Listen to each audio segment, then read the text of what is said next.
knows things are bad. It's a depression. Everybody's out of work or scared of losing their job. The dollar buys a nickel's worth. Banks are going bust. Shopkeepers keep a gun under the counter. Punks are running wild in the street, and there's nobody anywhere who seems to know what to do, and there's no end to it. We know the air is unfit to breathe, and our food is unfit to eat. We sit watching our TVs while some local newscaster tells us that today we had 15 homicides and 63 violent crimes, as if that's the way it's supposed to be. We know things are bad, worse than bad. They're crazy. It's like everything everywhere is going crazy, so we don't go out anymore. We sit in the house, and slowly the world we're living in is getting smaller, and all we say is, please, at least leave us alone in our living room. Let me have my toaster and my TV and my steel-belted radios, and I won't say anything. Just leave us alone. Well, I'm not going to leave you alone. I want you to get mad. I don't want you to protest. I don't want you to riot. I don't want you to write to your congressman because I wouldn't know what to tell you to write. I don't know what to do about the depression and the inflation and the Russians and the crying in the street. All I know is that first, you've got to get mad. You've got to say, I'm a human being. God damn it. My life has value.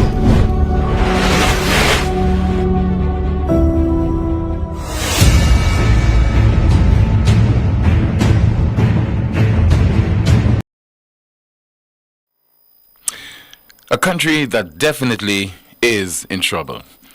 And this is manifesting itself in so many ways. Yet still we want to get the impression and give the impression that there is a necessity for us to have a walk of progress. Hello everyone. Welcome to another edition of the most monitored talk show in the world, and that is Newspin on Power 97.9 FM. The broadcast is also on the Newspin Facebook page as well as on the YouTube channel. We'll be taking your calls in a bit at 452-2979, 452-2979, along with your WhatsApp calls and messages at 716-2026. It can be a situation where simultaneously you have a country that is in chaos, and this is manifesting itself in so many ways, and then you want to have a walk of progress. There is something fundamentally wrong about this. You will basically want to create a false impression. This is a reality that does not exist right now in St. Lucia. And I know that there's some people who want to fool themselves, because what we want to do is to juxtapose things and to compare things. But how do you reconcile the two? What do you say to people who are hurting in so many ways against the background of a walk of progress?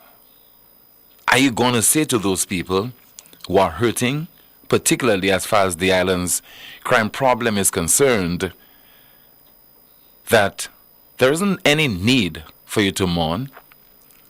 Actually, it is very strange that you would mourn, because against the background of everything that is happening in this country, there is need for a walk of progress.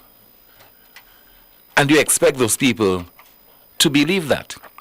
And even people who are not directly impacted by crime in this country.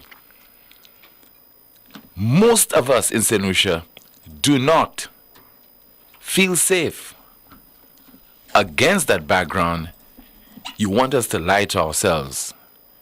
You want us to agree that there is need for a walk of progress. How can you convince us that there is need for this walk of progress when we continue to record homicide after homicide in our country? How can you expect us to believe that there is need for a walk of progress when you are just not transparent on so many things, including the Citizenship by Investment Program, including our police commissioner, who is on her way out, counting the days. It's about 15 more days before she says goodbye to her contract. And she has promised a press conference to deal with serious allegations that were made by the DPP. And yet still, there is need for a walk of progress. I think what the government is saying to us right now is that it's comfortable in its mind as far as our ability to suffer in silence, our ability to pretend that everything is okay. And based on our countenance, based on, our image, based on how we look, giving the impression, a false impression that everything is all right.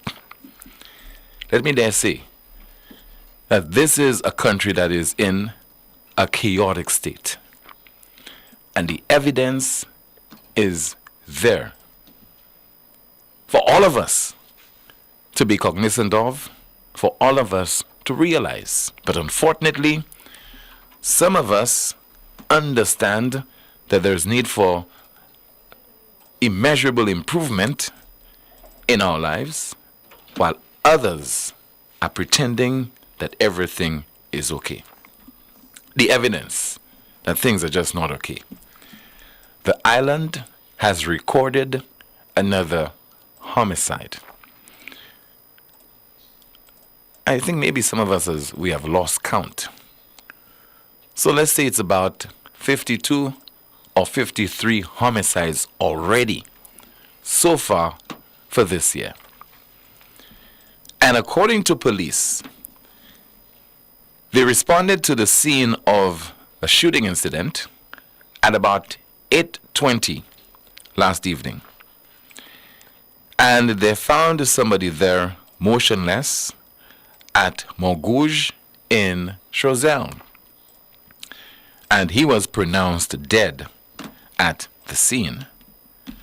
And that individual identified as 34-year-old Bernard Joseph of Montgouge.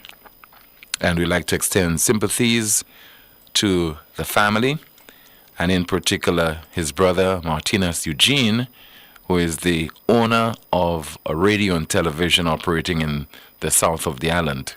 That's Liberty FM and Liberty TV, respectively. So against that background of homicide after homicide, don't forget about the burglaries that we record and not reported, the assaults that take place, chopping incidents, all happening in St. Lucia. And a lot of crimes can be prevented, That's if the authorities would do what is expected of them. You ought not to be seen as a government that engages in, as Sir John Compton would describe it, in waylele. Waylele. A lot of social events and blockos, and you are so adept at organizing carnival and boasting about it, jazz festival, and you have so many more events coming up, Journée Creole, etc., etc. You boast about those things. And maybe we should, apart from having a government that's responsible for the security of the people, a government that's responsible for being transparent with the resources of the people, we should also have a bacchanal government. And maybe that bacchanal government should be headed by Philip J. Pierre, who once famously said that he is what? The most readied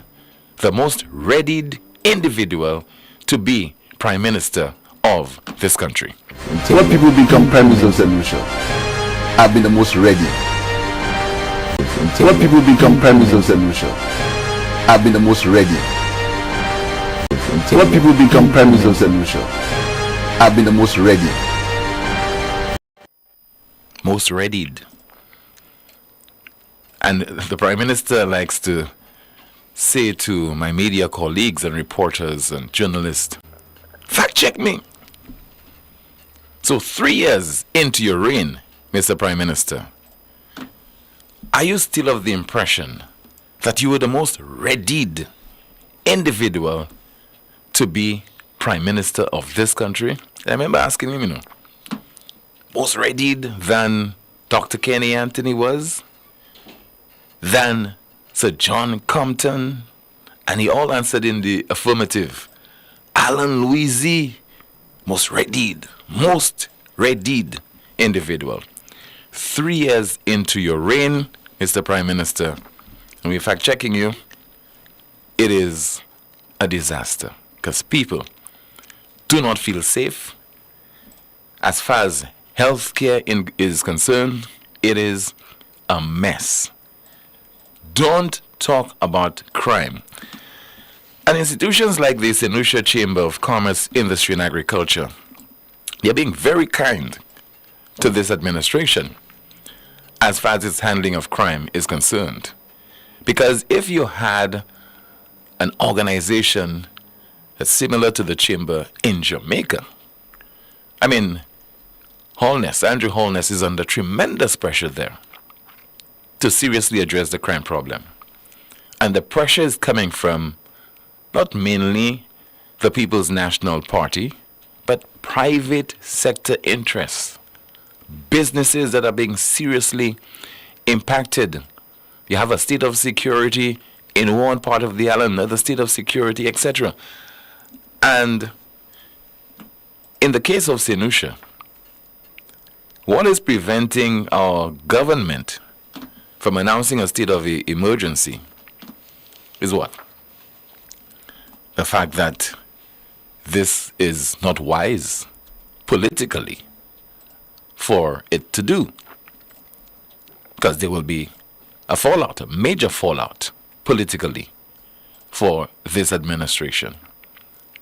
But the government clearly does not know what to do, does not have any kind of response to the burgeoning crime problem in our country. And instead, what it is prepared to do is to take us to some other issues, put our focus on some other areas, because they want to appeal to our passion for entertainment and for feeling good. Hedonism, okay, and the bon temps. How can you have a good time? How can you be in that frame of mind when you have so many homicides occurring in our country, when so many people are being directly impacted? Not only relatives, but also their friends, acquaintances, co-workers. I mean, a 13-year-old was gunned down in his home on the 31st of July, and his father is blind. We have not heard from the minister with responsibility for people with disabilities. We have not heard a word from the National Security Minister, Crime Prevention Minister, you name it. They're just on radio and television, on their favorite talk shows, speaking about entertainment. Those events that, would provide people with some kind of good feeling. They promote the good feeling factor, when that certainly is not what is warranted. Deal with the problems square on. Do not ignore the cries of the people and the issues that mean a lot to them. It's not about you. It is not focusing about things that make you feel good, things that will promote you. It is all about those issues that are impacting the people of this country. Let us hear from the brother of the island's latest homicide victim. His name is Martinez Eugene, and once again is the owner of Liberty FM and Liberty TV. Sad news. My brother passed away last night. I'm just gonna come here to just give personal update. Alright, my brother usually sits here He usually sits here on his bucket. He has sometimes has a little radio playing his music here. You know, smoke his little joint before he goes to bed. So last night, while going through the norm of doing that,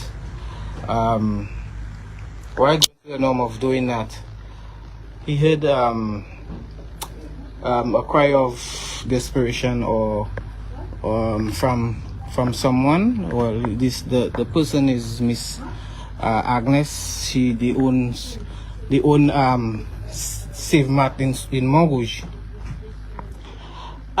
So he came to assist. I will show you where. He came to assist. He left there. He came here. Somebody was hiding behind this one of the walls there. Tried to rob the lady. My brother intervened. I just heard there part of his Facebook contribution, that is Martinez Eugene, speaking on what might have transpired last evening, just after 8 o'clock in Montrouge, Choiseul. And his brother is the latest homicide victim of St. Lucia, and he has been identified as Bernard Joseph of Montrouge, Choiseul, 34 years old. 452-2979, that's 452-2979, the number to call, as well as 716-2026, 716-2026 for your WhatsApp calls and messages. And Kimani will be going through some of your comments in the chat room. I think we have our first call in line already. Let's take that call via WhatsApp. Good afternoon to you. This is Newspin. You are on the air. Good day, Good day, Tim. Hi, good afternoon to you, caller.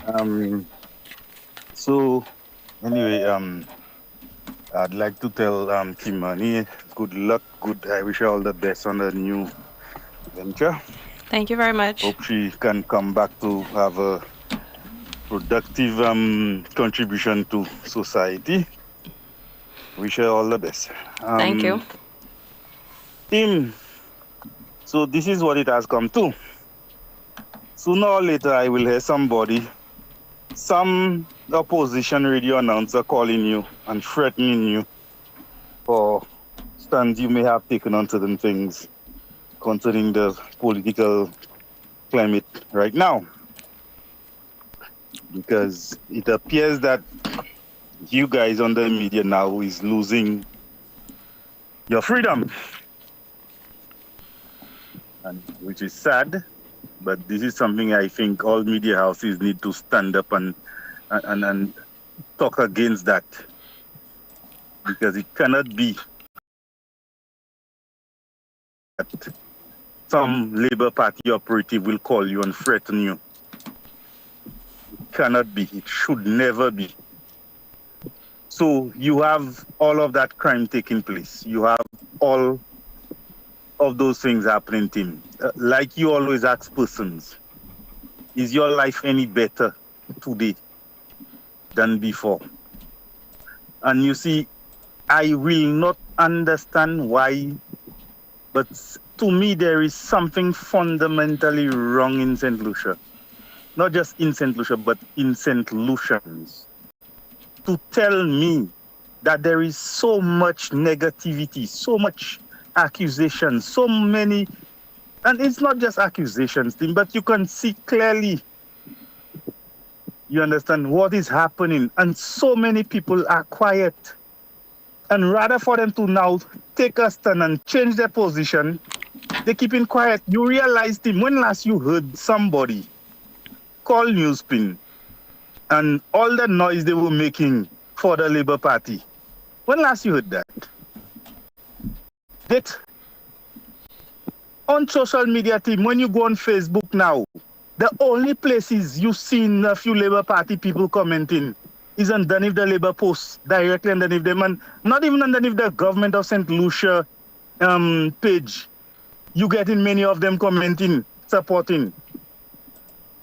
They are quiet, Team. if something is not right, and I always say that, I will not support a party that is doing all kind of foolishness, and then for me to be supporting it. If it's wrong, it's wrong. Okay, I always say I never voted before Alan Chasney came in government. I voted when he came in, when I saw something different. Okay, something that I could have recognized with. Okay, that would have made a difference in this country. But at the end of the day, if they, who I support right now, start fooling around, I will stand up then and still call on their behalf. I will stand up then. No, wrong is wrong, and I will never stand for a wrong thing regardless of how much I support you. If what you are doing is affecting me in this country, I will not support you. I am sorry. But that is what it is. It is my country before party, my country before color, my life, my children's life is before party. And the kind of things that is happening today is like people are afraid to talk. Because when you talk, you get in threats. You understand me? We need to stand up against those things. And regardless of who you are, where you supporting, it does not matter. When these things happen, you need to call it out and stand up against it. It is a sad state of affairs in our country today, and we need to stop it. We need to stand up for it. Have a good day, team. You too, sir. Thank you so much for calling. We have another call in line. Good afternoon to you. This is Newspin. You are on the air. Hello. Hi. Good afternoon to you, caller. Good afternoon, caller. Good afternoon, team. Sorry. Good afternoon. Good afternoon, Kimani. I'm calling to support the gentleman who just called, and also a phrase you used earlier in your preamble about Willie Lee. You know, I don't think we should continue blaming the Prime Minister and his administration, you know, because you brought some very serious points and pertinent points up. Where is the Chamber of Commerce? As far as I'm aware, it's still in existence. Where is the Chamber of Commerce? You know, you look at the people in this country, like you said, everybody, and the young man just said it, the gentleman said it, sitting around saying nothing.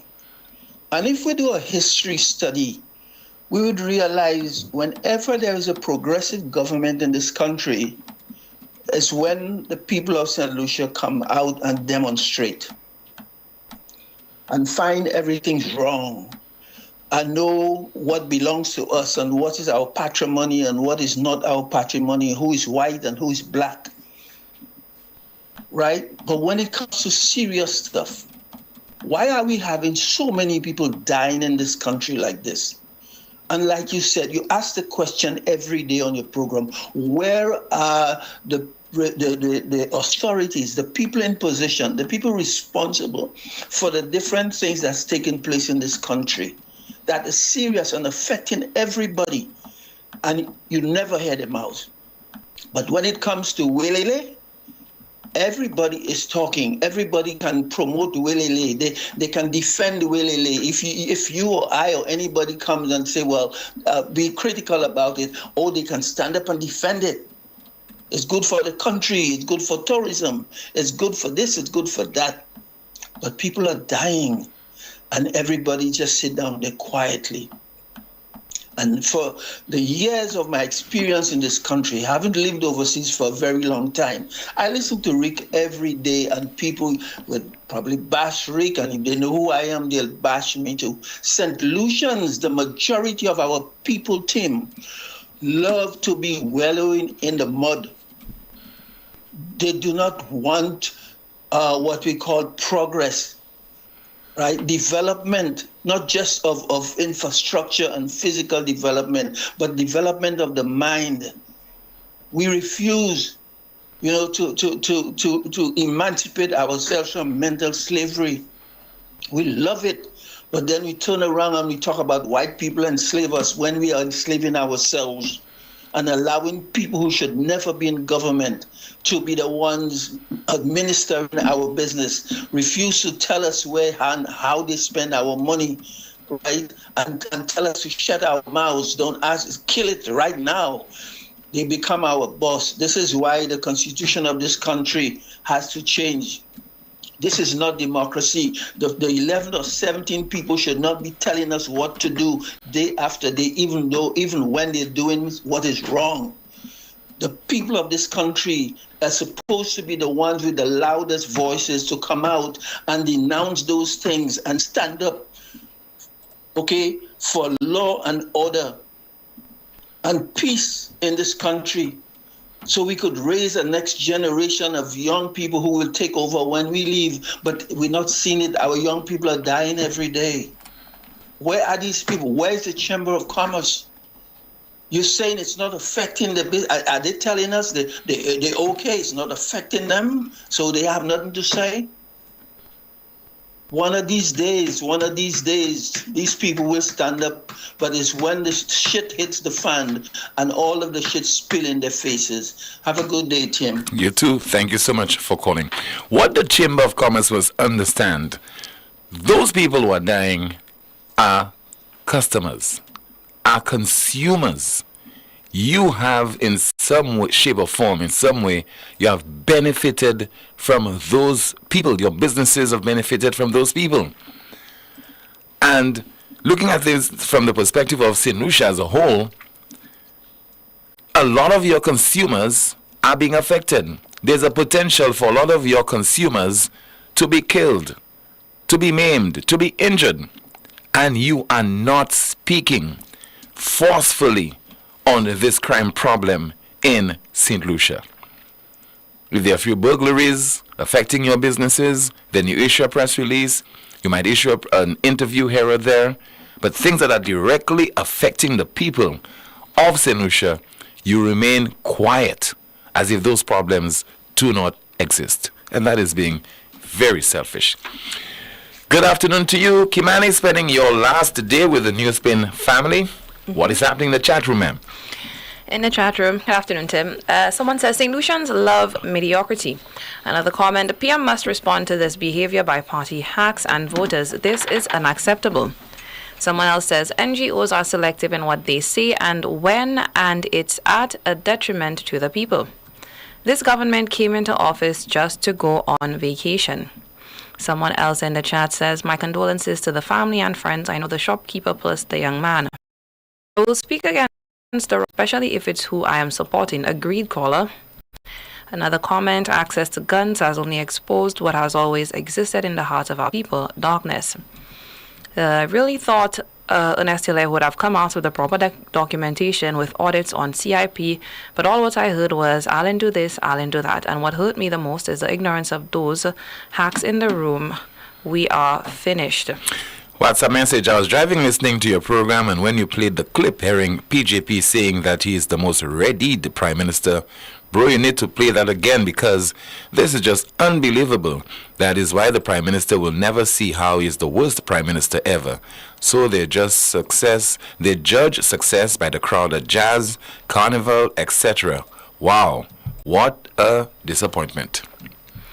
Another comment in the chat, someone says, the funeral industry is thriving. Forget your sorrows and dance. The SLP has filled the country with no end in sight. St. Lucia is in trouble because of politics. SLP needs help. Someone else says, yet marching for progress, SMH. YouTube comment, someone says, imagine the government helped me with my business, which is good, but the criminals come and rob and kill me. What's the sense of that? That's it for me, Tim. Thank you so much, Kimani. We have another call via WhatsApp. Good afternoon to you. This is Newspin. You are on the air. Yes, Timothy, good afternoon to you, and good afternoon to Kimani. Good afternoon to you, sir. Kimani, I wish you all the best. I must say, listening to you on the program has always been, energetic. It has always been, worth listening to. And as you move to improve yourself, I wish you God's blessings and all of the above. Thank you Timothy, so much, caller. Appreciate the kind words. It is sad, but the state of affairs needs to be dealt with. Now, on too many occasions, this is the hue and cry that, something needs to be done. My thinking is, instead of a march for progress, I'm going to say to them, have a march against crime. Thank you very much. Thank you so much. Yesterday's caller of the day, addressed this whole walk of progress issue. Let's listen to that contribution. I suggest that we all, St. Lucians, attend the walk of progress. I suggest that we all attend the walk of progress and turn it to a walk of shame. And this is how we turn it to a walk of shame. As the walk of progress approaches you, turn your back and remain silent. As the walk of progress goes past you, turn your back and remain silent. Remain silent to let the government know that you have heard their silence in the midst of your pain. Turn your back to let them know that you are no longer going to interact with the foolishness that passes for normality. I understand the need that people are talking about for the government to step in and provide assistance for the family, and that would be a humane thing to do. But even more humane would be for the government to make us feel safe in our homes, for us to have jobs that can actually pay our bills, so that when something like this happens, we don't need a government to step in and provide assistance, that we would have the atmosphere for us being able to take care of ourselves would exist. We should not have to look to a government to give us a hand-me-down when something like this happens. We need a government to step in and take control of the macro issues and allow us to take care of the micro issues in our families. Let the government take care of the macro issues of the country. Hope is not a strategy. Hope is not a plan.